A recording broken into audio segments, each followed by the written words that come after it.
The advice and opinions expressed by Dr. Granpeesheh and her guests are meant solely as suggestion and should not be in any way construed as child-specific advice.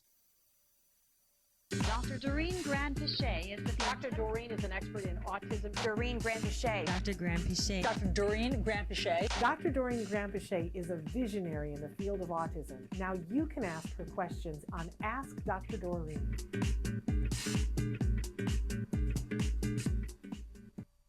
Good morning and welcome to Ask Dr. Doreen.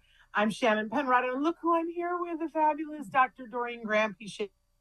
It is the 21st, of April 2026. But good morning, Dr. Granpeesheh. Good morning, Shannon. Good morning, everyone. And let me just say ahead of time that we've had a couple of Wi-Fi glitches already, so I have my fingers crossed that we don't disconnect during the show. Okay. All right. If we do, I'll just talk till you're back about whatever. We'll talk about the weather. So excited to be here with you guys this morning. I know the format might be confusing to you guys. We're both doing the show remote for various and sundry reasons this morning, but we're live and it is 2026 and it is April 2026. Right now, our fabulous Chris Desmond is going to start to show you on the screen some of the different places that we're live, some of the different places where you're going to be able to download the show later on as a free podcast, because we love to interact with you. We want you to know all of these things.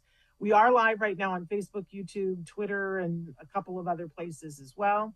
I want to remind all of you that there is an amazing YouTube channel called Ask Dr. Doreen. I hope that you will like and subscribe so that you can see all of the shows there. And when you do that, you're able to see the picture and sound on YouTube, which is a wonderful thing. So go to Ask Dr. Doreen. And I also want you to know that the show is available as its own podcast, Ask Dr. Doreen. So make sure that you like and subscribe to that as well. When we are available wherever you get your downloads for free, and that's a really wonderful thing. However, you will notice that you will have ads. If ads are not a thing you want because you're on the treadmill or you're doing whatever, driving, and you don't want ads, there's a way for you to get that ad-free. It's just $5 a month. Go to glow.fm/autism live.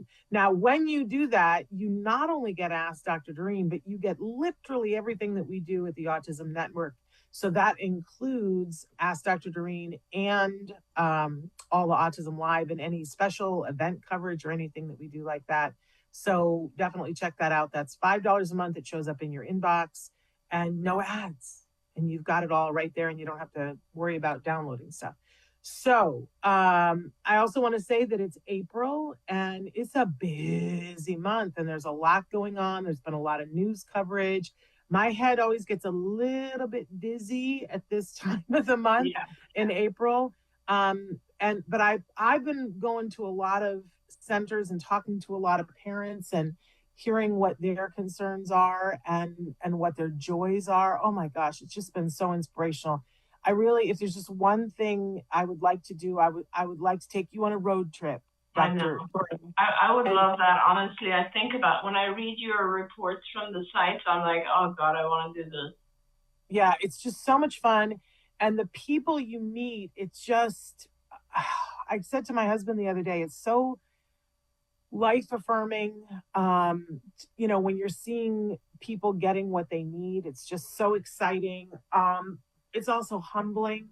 You're the first person that ever said this to me, that the parents are just doing an incredible job and faced with so many different things. Yeah. And I think, it reminds me how much I have to be grateful for, because I still am walking around carrying all the memories of when Jem was little and when I didn't know how things were going to turn out. But every day that passes, I get much more comfortable in the life that I'm leading with him doing how he's doing. And I fear that at some point, some of those memories will start to slip away. But I go and I visit these parents and I see what they're facing and going through. And I just think that they're remarkable. And it seems like a dream that I went through any part of that because it's so long ago. So I have so much to be grateful for. And you're at the top of that list, man. None of it would have happened without you. And when I'm at those centers, I know that none of it would be happening without you. I mean, just God bless you. Oh, thank you so much. How do you do your visits?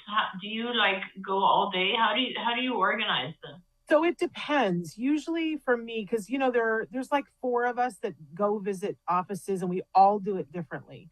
But for me, one of the things that I always used to do was to speak at the staff meeting.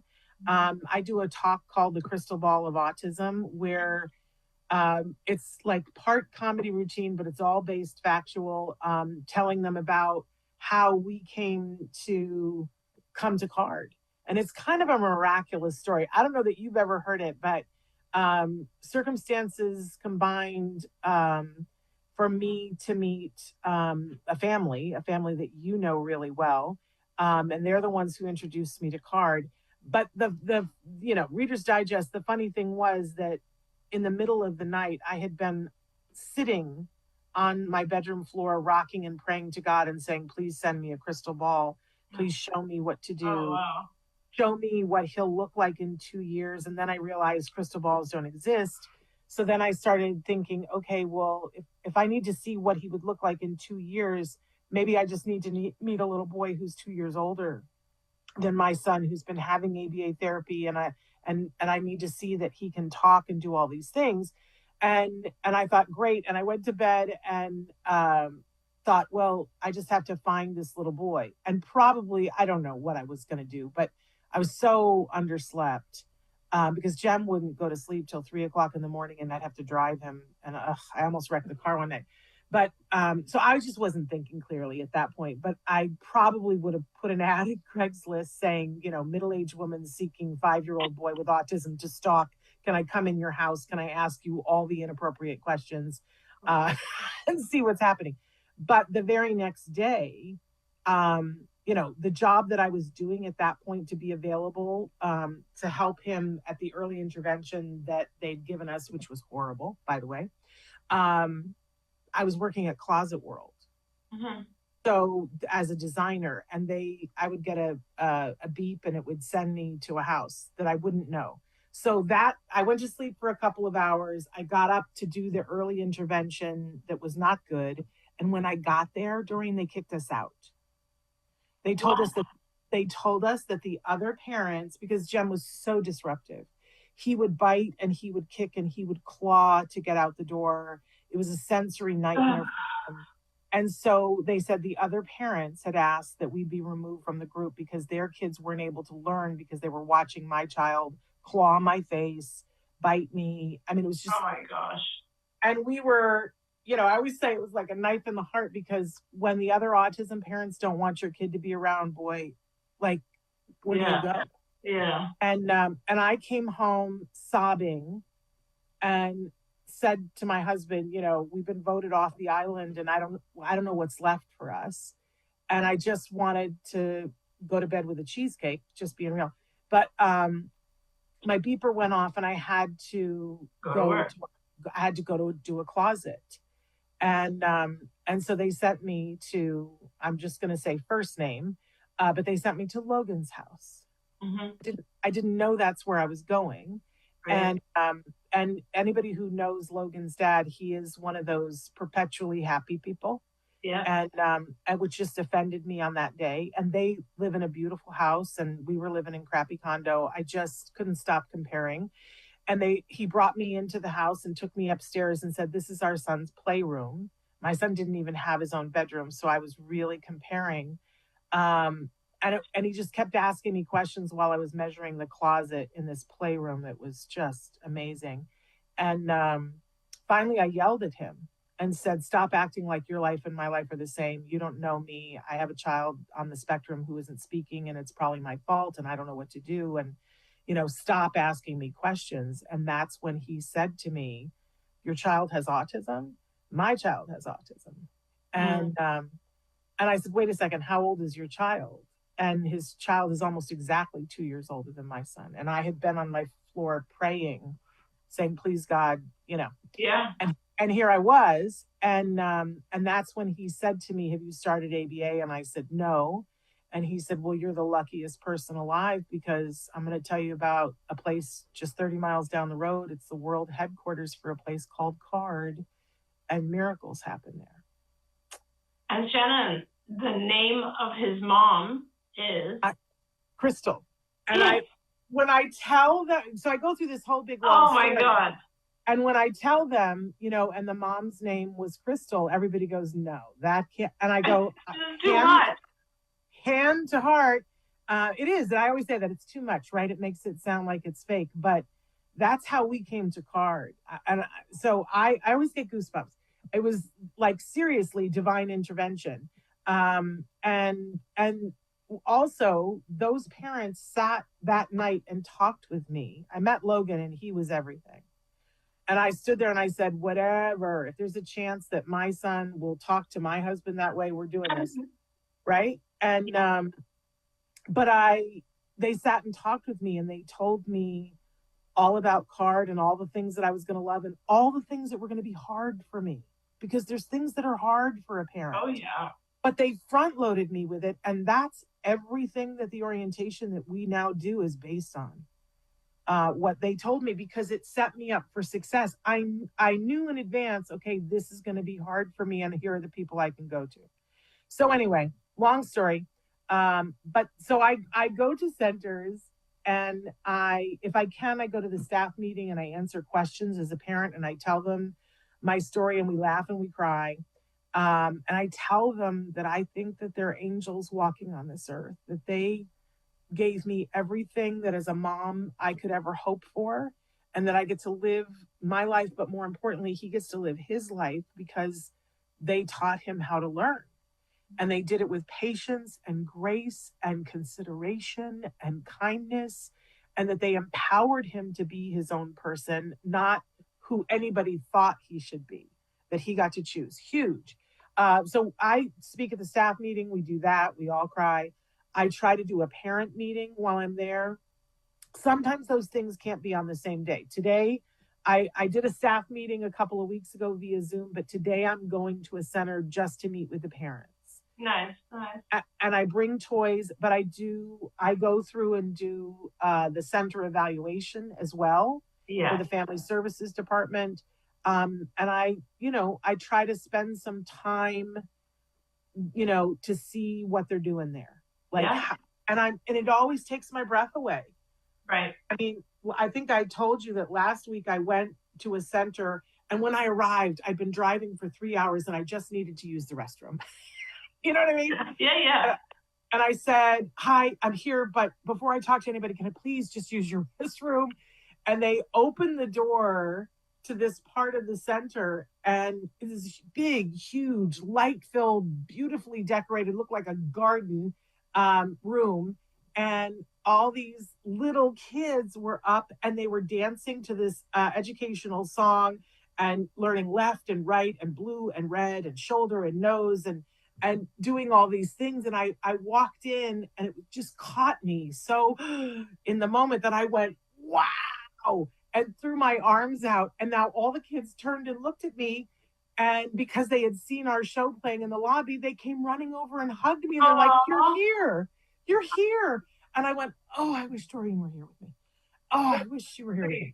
It was just amazing. And then I had brought them some puppets, and we sat on the floor and played with puppets, and it just killed me. That's amazing. That's amazing. It's a good time. But then I went and, sat and talked with the parents, and boy. Yeah. Oh, and it's always different every year what the parents are going through. But school is a big thing right now, which is why we've devoted this month to talk about school.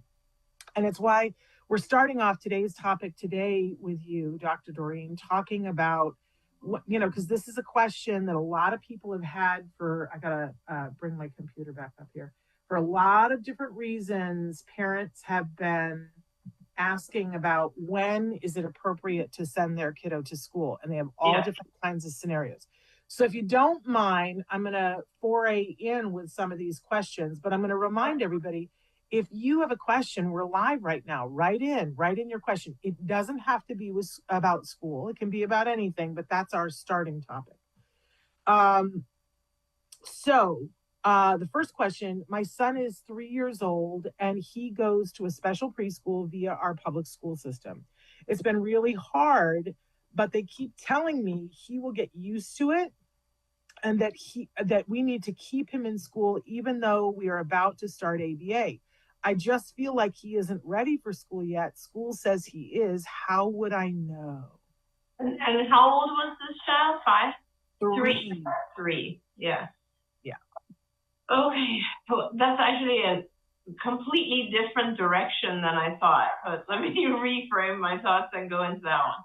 Yeah. So, it takes, in order to benefit from school, let's put it that way, one has to have a certain number of skills already, right? In order to be able to do well in school, I guess, and also learn and benefit. And let's back up even further and say, what do we get out of school that potentially we can't get out of a one-to-one type of tutoring or intervention, right? And really the answer is mostly social skills, where we have the ability now to play with peers, which we wouldn't have normally in a one-to-one setting, and academics, obviously, and kind of the ability to follow instructions in a group. Okay, so those are mainly the things that we get. And when I say social skills, that involves a lot. It's not just the ability to play with peers, but it's also like not fighting with peers, learning to share with peers, learning to interact with peers. There's lots of stuff that goes into social skills. Now, you take a child and at their prime, which is really 3 years old, place them in that group setting, you are basically undoubtedly wasting a lot of time because the child has to adapt to the teaching methodology and the environment. Because this teacher who is in charge of 20 people or 30 kids, whatever it might be, is not able to modify everything just for your child, right? This is not able to. They have to deal with 20 kids. So your child is the one that has to adapt to however that classroom is run, which is just a waste of time. So it's kind of like if you think about, you want to learn anything, any new skill, playing a musical instrument, learning a new language, whatever, learning to tie your shoes, whatever it is, you're always going to learn faster if there's one person teaching you, right? Because that one person who's teaching you only is going to modify things based on how you do, right? So you don't learn something, they slow down, they give more instruction, better prompting, better visuals, modeling, whatever it is. You go fast, they go fast with you and take you further, all that. Whereas none of that stuff happens in a classroom because there could be kids in the classroom who are going slower than you, kids in the classroom who are going faster than you. So the teacher has to do all of it, right? And it's just not really Okay, she just froze. Oh, am I back? You froze for a second, but I think it's my internet that's a problem. Okay. So essentially the ability to modify instruction, modify the environment for just one person isn't really possible at school. So you're wasting time like that. Your child is going from 3 to 4 and they're trying to figure out, how do I do this? What do I do? What is this particular thing? And so it's much, much, much slower. And the key to this is you don't have the time to waste because the biggest part of learning occurs between the ages of 3 and 7. The biggest, right? Our brain is very, very flexible during those years and can pretty much take in anything. So that's one aspect of it, is that, it's not about being ready for school, but it's about where does your child benefit from most. So I often recommend to parents to really try their best not to do school at the age 3 or 4, and if you can, even 5.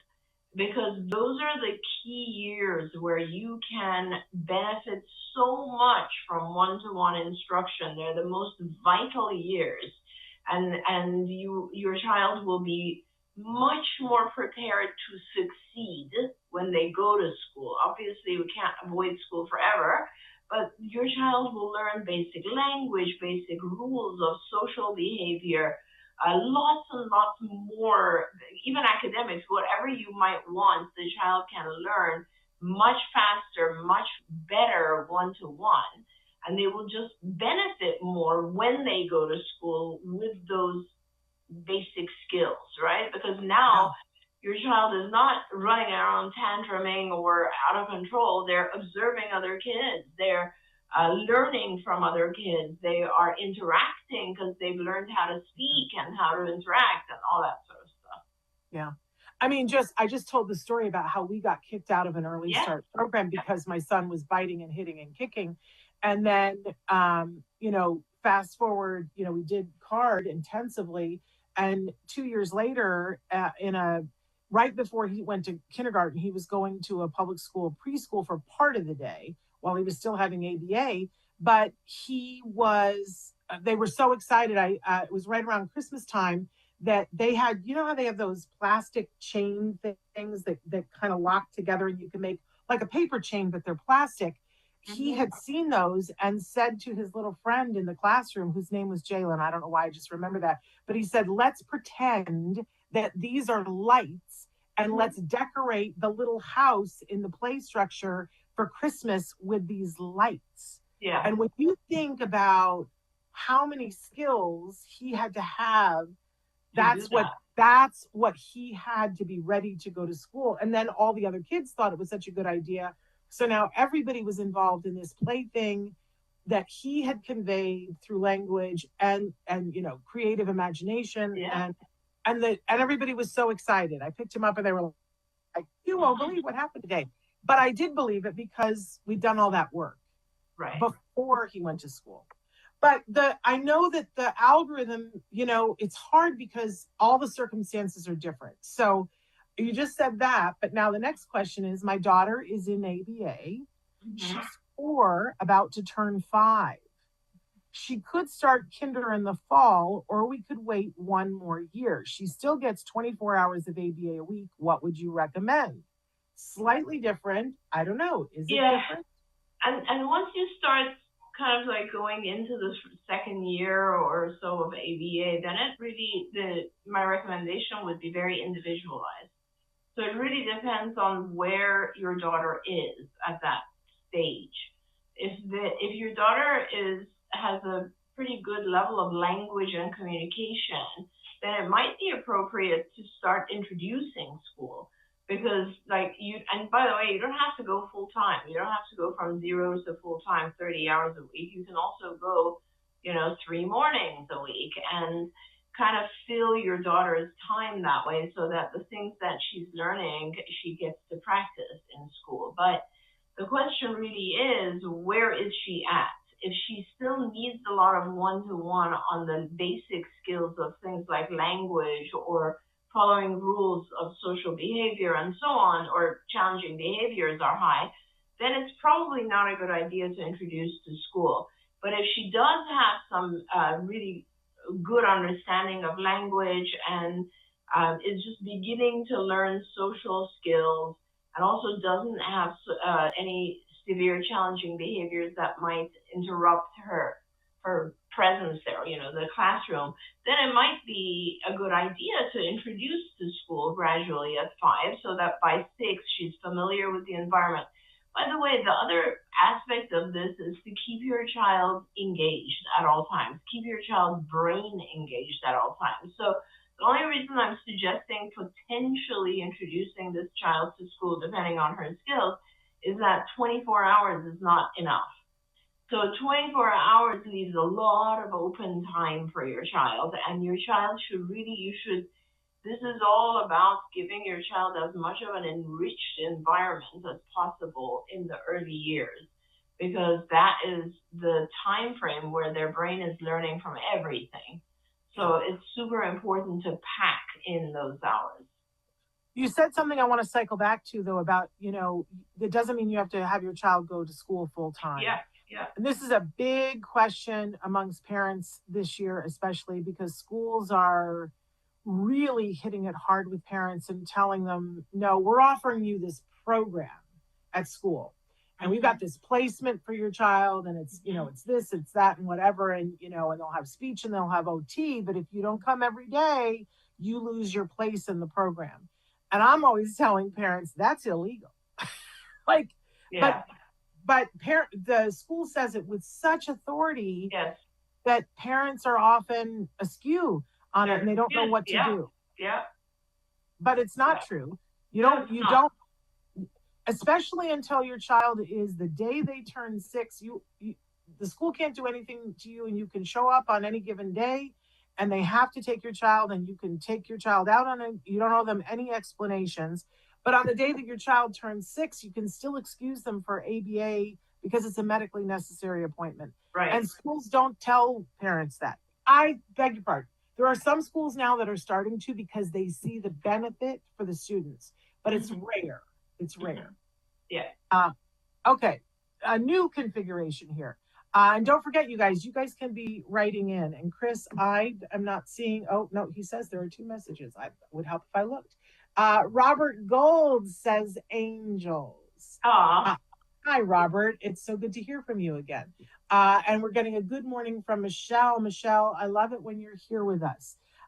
So our next question, my grandson has been diagnosed with autism. My daughter-in-law found a good ABA program and he seems to be making good progress, but I'm worried that he's getting behind on academics.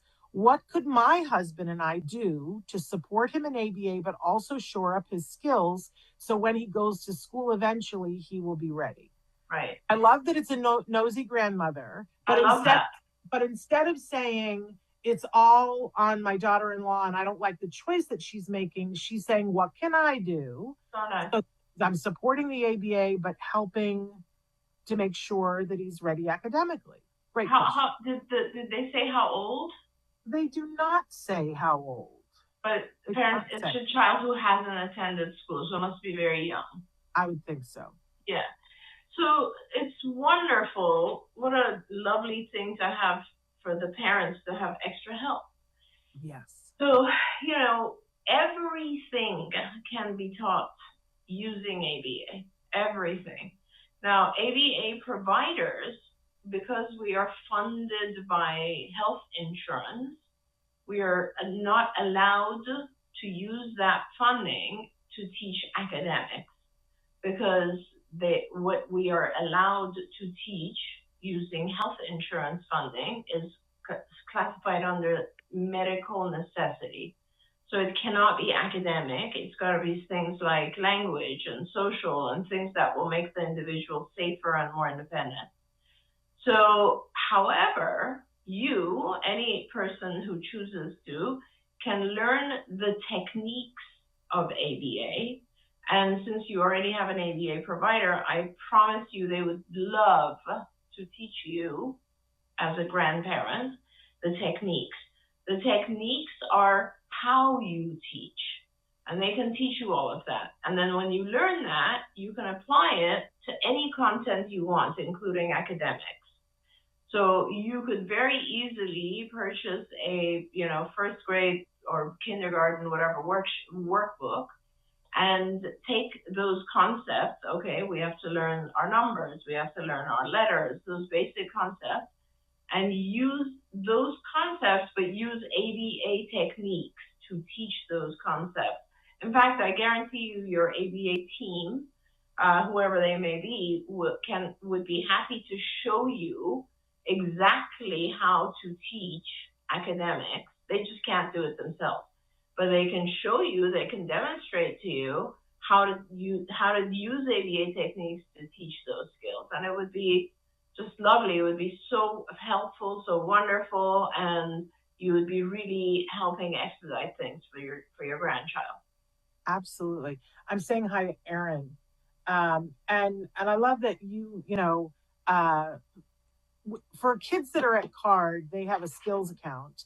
But the truth is and there are many other providers that use skills, and and anybody can have a skills count. And I love that in the skills account, there is that whole curriculum, the academic curriculum that I was so impressed because I read through all the lessons at one point, and I was so impressed with what's in the academic curriculum, including there's a phonemic awareness set of lessons in that curriculum that I've never found anything close to that anywhere.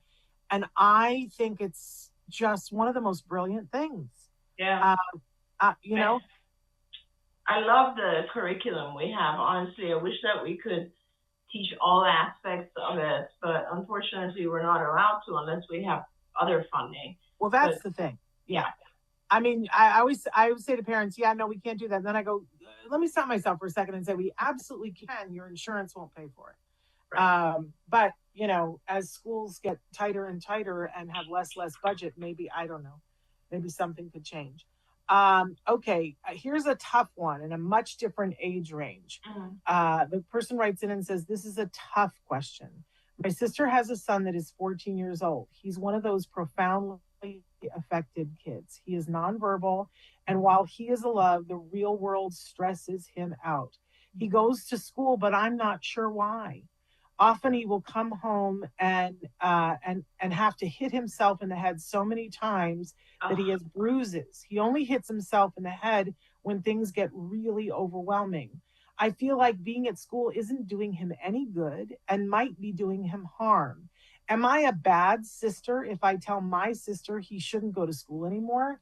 The thing is, I don't know what he would do all day, and when he is at school, it is a break for my sister. I don't know what the answer is, hoping you can help. Yeah. Send them a hug, all of them a hug. Yeah, that's so traumatic for the entire family, honestly. Yeah. So there's a few different things. Depending on where you live and your school district and state regulations and so on, you kind of need to, first of all, no, you're not a bad sister. You're very caring to be suggesting this. And it sounds like you are, you see a connection or a correlation, at least, between school and his self-injury or his level of frustration. It sounds like. Clearly, he has a lot of stuff that's frustrating him, because that self-injurious behavior is basically communication telling us that he's very angry or upset or frustrated about something, right? That's also very key. I mean, there's a lot to talk about here in this scenario. So first we have to kind of see what is going on at school. Let's start there, I guess. What is happening at school? Let's make those conclusions. Let's have someone observe and see what is happening. And, you know, it's preferable if the person observing is not someone he knows, because he may act differently or behave differently if he knows the person observing. But anyway, and the school has to, by law, allow you to observe, if nothing else, 20-minute increments. So you can go 20 minutes every day, each day. But someone should observe and see what is going on. And if you then conclude that, yes, school is contributing to his frustration and is causing him an undue amount of stress, then I think your next step is an IEP, actually. And during that IEP, which parent can call an emergency IEP at any time during the year, and essentially say, this is what's happening here. And when he comes home, he has a much higher level of self-injurious behavior, and we need to figure out how to make things better for him. Usually, there's a few things. One is that he's being ignored. There are a few things that could possibly be causing this frustration. One is he's being ignored, so he's kind of like on his own and alone all day. Or the level of material is just too complex for him and he's getting frustrated because he can't really understand what's going on. Or there could be other children in the environment that are setting him off one way or another. Either they are having also additional challenging behaviors, or perhaps it's something like another child who has a very high level of vocal self-stimulatory behavior. Whatever it is, it could be that any of those things are setting him off, or something actually in the environment. I used to have a child who would completely lose it when he went to school, and we found out it was because of the bell. The school bell was so traumatic for him. So the more you can investigate what's going on, and the more you can find out what's going on, the more the likelihood that there's some sort of solution. Like, I would like to attempt a solution through the IEP before completely pulling him out of school. Like, I feel like if that's a possibility, that's the path to take, because you are right in the sense that, yes, your sister gets some level of, rest while her child is in school. And the other part of it, sadly, is that there isn't much else out there for a child of that age who has severe challenging behavior. So yes, school, your choices are limited. So if your choice is limited to school being your best option, then I think the thing to do is to try to make that option better. And the only way you can do that is identify what's going wrong and do your very best to get an IEP going where they modify things. A lot of stuff can be modified. They could go as far as giving him his own one-to-one aide who makes everything more understandable, is trained in ABA, knows how to deal with challenging behavior.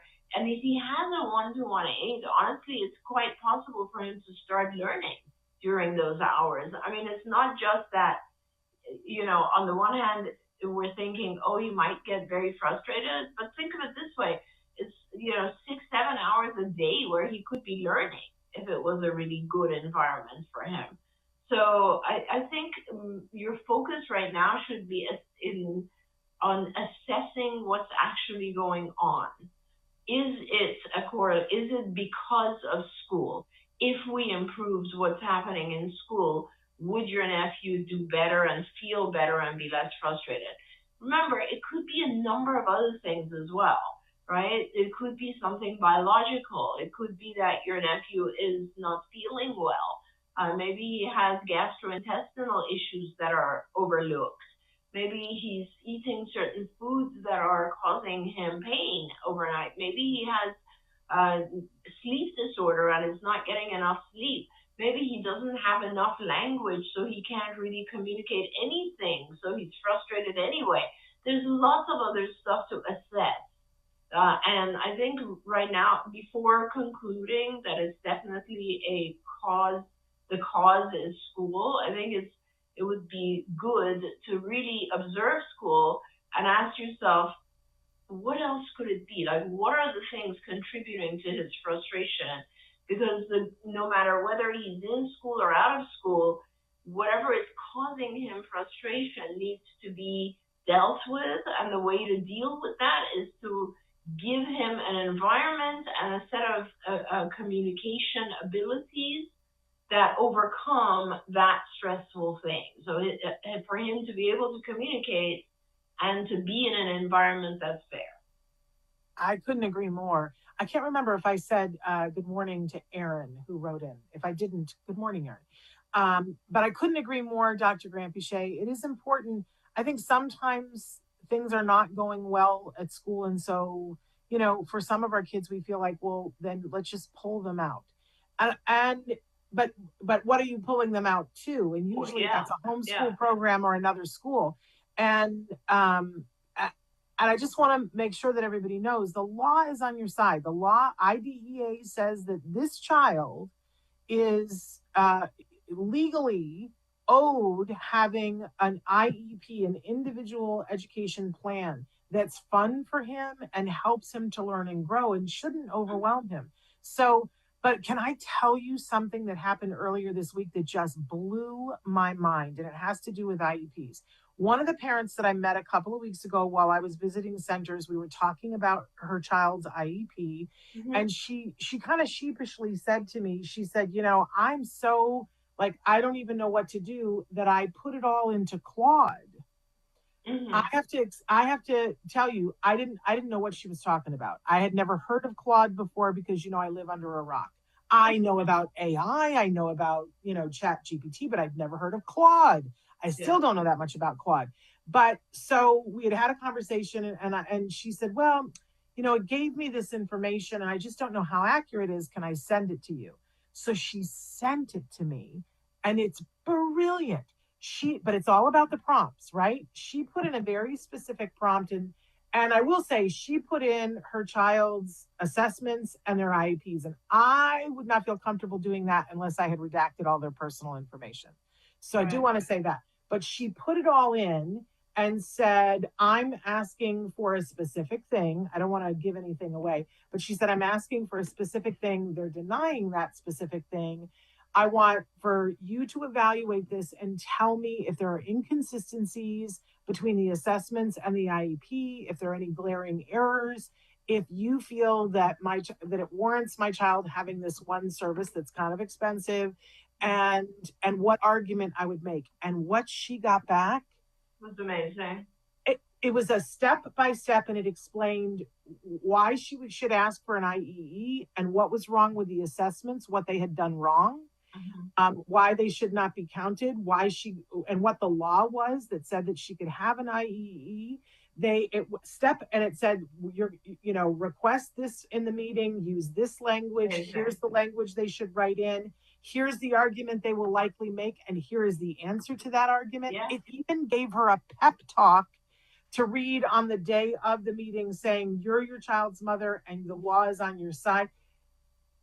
And she got that on clock, and now I'm like, oh my goodness. Yeah. If every parent could be that prepared to go into an IEP meeting without paying a lawyer and having a step-by-step of now say this, now do this. Yeah. This is the exact law that you want to quote. This is the code in the education. Oh, I was stunned. Yeah. Yeah.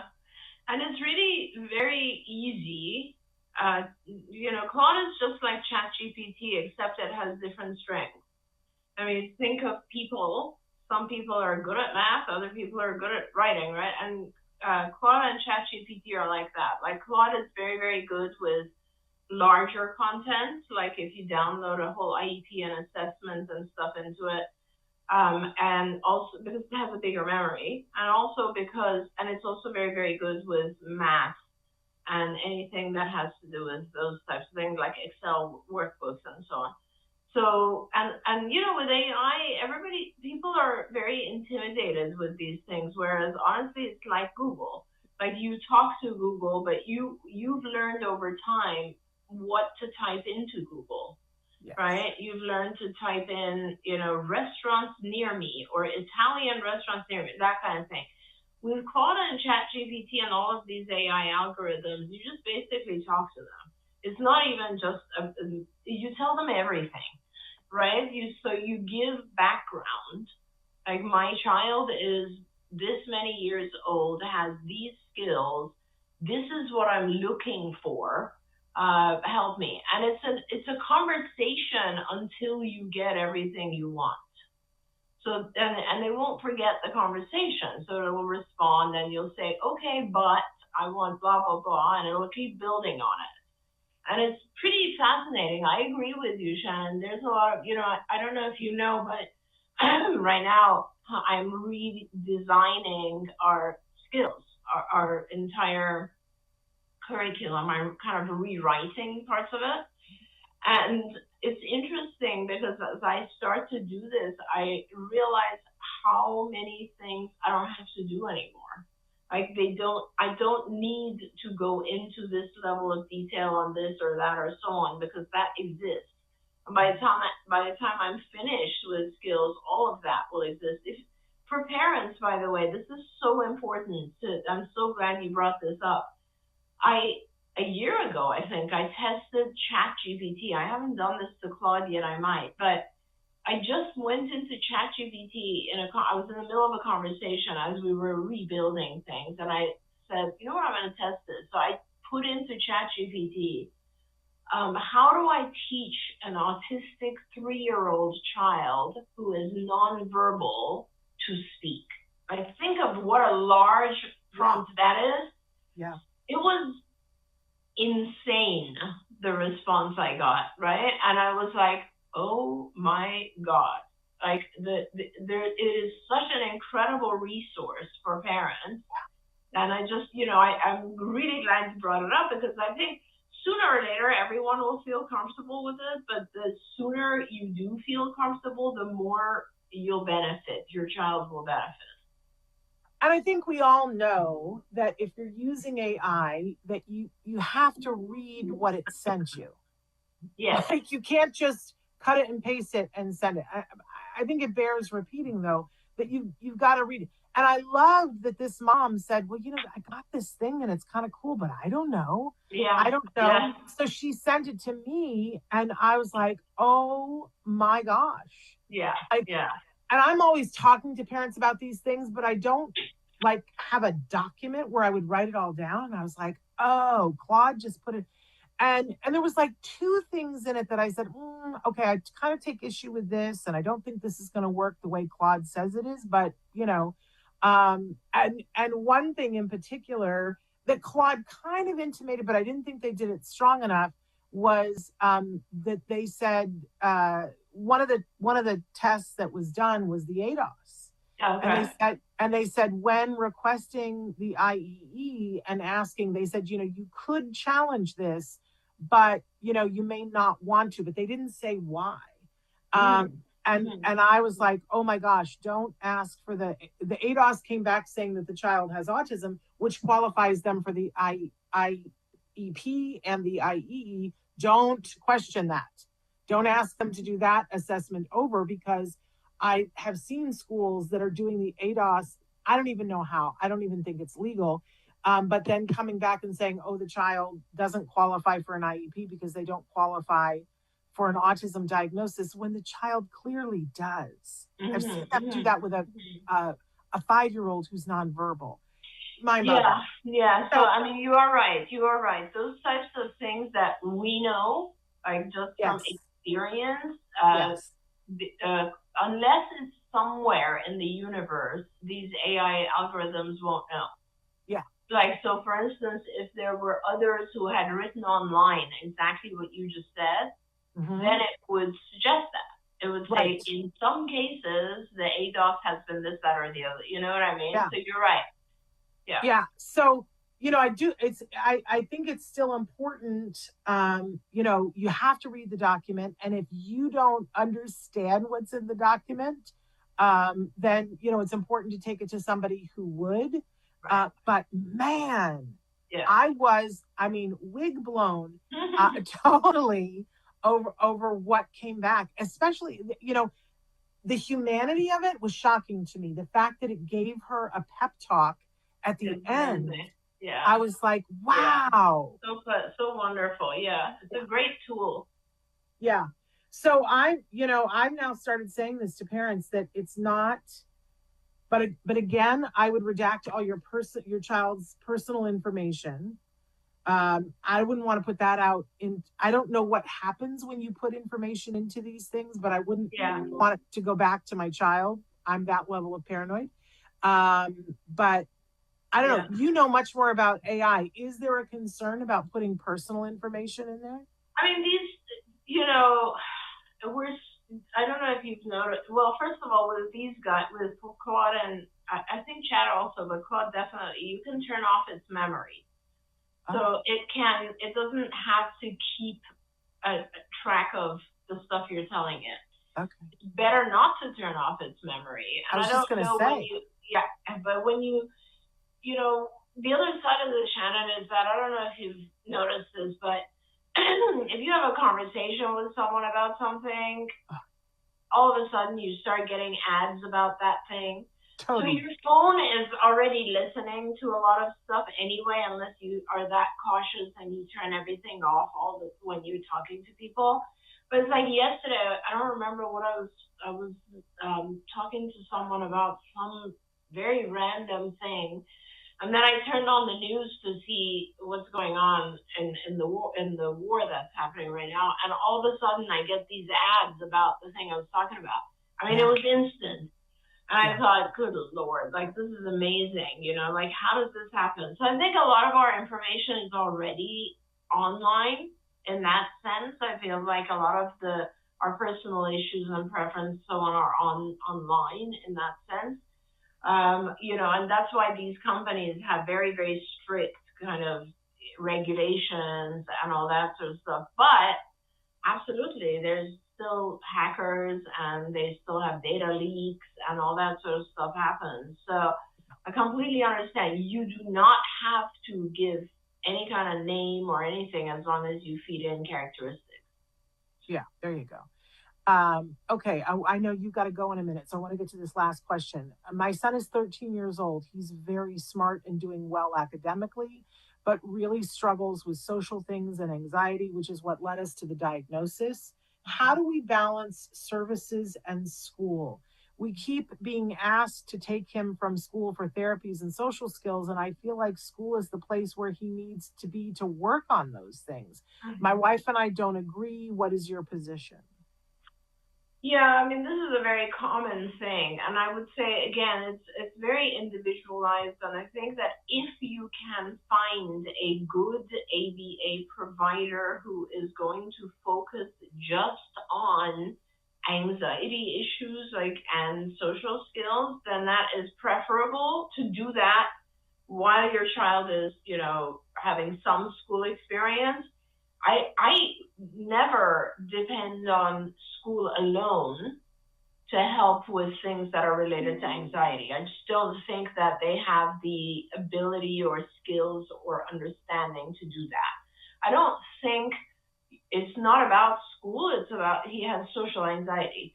So there's a lot of coping techniques and things that a child can learn to deal with social anxiety, and that will obviously help all other aspects of social behavior. And I don't think you're going to get that from school. Some ABA providers are very, very good at dealing with that. More and more these days, there are psychologists who just work with kids on the spectrum because there's such a huge need of helping them. And I, as you know, I'm very big on anxiety. I mean, everyone these days has anxiety. Imagine if you have, difficulty understanding things and sensory sensitivities as well. Your anxiety is going to be 5 times as much as anyone else. So obviously individuals on the spectrum will have anxiety, and I think it's extremely important to address those. I cannot stress how important it is to address those issues separately. That has really nothing to do with how we teach kids with autism. It's just a separate issue. And so I think you need to really, really pay attention to those things. And I don't think just going to school is going to solve them. Yeah, we talked about last week, my analogy of if you're going to go learn skiing, right? We don't try to teach you how to ski while you're on the mountain because it's too hard. You're doing other things and you can't take any information. We take you to the side. I act like I know how to ski. But they take you to the side to teach you the ski things. And I just think about all the tools that can be taught to somebody who is a new teenager to help themselves, right? But you can't practice them or learn them in the field.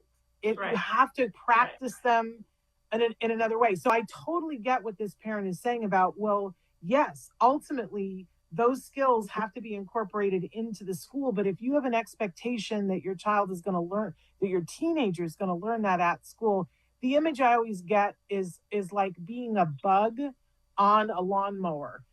And you can't do anything because there's grass coming at you so fast, you can't do anything else. Yeah. So giving them the opportunity to learn that separately, then a place to practice it where it's very forgiving, and then being able to input it into school, my goodness, is so much more effective than just trying to, and school doesn't have the tools anyway. School is at least 10 months behind on these kinds of things, but there are so many social skills groups. Yes. And I hate to make this kind of a thing about it, but if you think about, let's say that your child, fell down and broke their leg. They would miss a certain amount of school while they were getting better for that, and they would cope with it. And you would help them to cope with it, and the school would help them to cope with it, and they wouldn't miss that much work, but you would need to because your child had a need. And I don't know why when we talk about anxiety and when we talk about behaviors, we're so much more reticent to give them the time that they need. It's like there's this mass hypnosis that people go, oh, well, they'll just outgrow it. No, my friends, No. that's not what happens. In fact, it gets worse because you're ignoring it, and the school environment makes it worse. It's kind of like that grass that's coming in your face just makes you more anxious. So right. You really do need to address it, and separate from all of this, the way to address anxiety is cognitive behavior therapy plus medical. Those are the two treatments for anxiety. And so I'm happy to talk about anxiety on another show, which, I'll talk about it for hours. Because I really do think a very large population in our field suffers from anxiety. Absolutely. And I just want to say, until we will schedule that show, but until we do, we have so many hours. Yes. We have a thing called the Anxiety Show. If Yes. you go on Ask Dr. Doreen, you can see it. Deborah wrote in and said it's medical and treat the medical root causes, period. And certainly that's a component of this. Yes. Yeah, it's part of it. Yeah, it's definitely part of it. So anxiety is not medical in its cause. We don't know it could be medical. Let me put it that way. It could be. There are lots of different things that cause anxiety, but certainly one of the best treatments for anxiety is medication. And the other really good treatment is cognitive behavior therapy. And those two together are the best. So that's the direction to go. Yes. I mean, I did the cognitive behavioral therapy, and somebody talked to me about anxiety meds recently, and I said, I'm too anxious to be on anxiety meds. Yeah. They make me anxious. But I'll tell you what they did do. They put me on magnesium. And if I don't take my magnesium for a couple of days, you can tell. Yeah. For me, but that's me. Anyway, we have to let you go because you have another meeting. Thank you. I'm just going to tease that tomorrow on the show, Dr. Doreen, we have one of the assistant supervisors from one of our centers who's going to be joining us because they are a sibling and they have a big heart for siblings and wanting to help siblings. So they're going to be doing a whole talk with us tomorrow about how to support siblings in your family. Because as you know, they grow up to be the best people, but we want to take care of them while they're younger. So that's going to be really amazing on tomorrow's show. If you have multiple kiddos or if you're a sibling, you're not going to want to miss this right from the horse's mouth. Beautiful. It's going to be a great, great show tomorrow. But thank you, Dr. Granpeesheh. Thank all of you for being here. We'll be back tomorrow. Until then, give your kiddos a hug for me and one for you too. Bye-bye for now. Bye, everyone. Don't forget, you can watch Ask Dr. Doreen live every Tuesday morning at 10 a.m. Pacific time. We hope to see you there.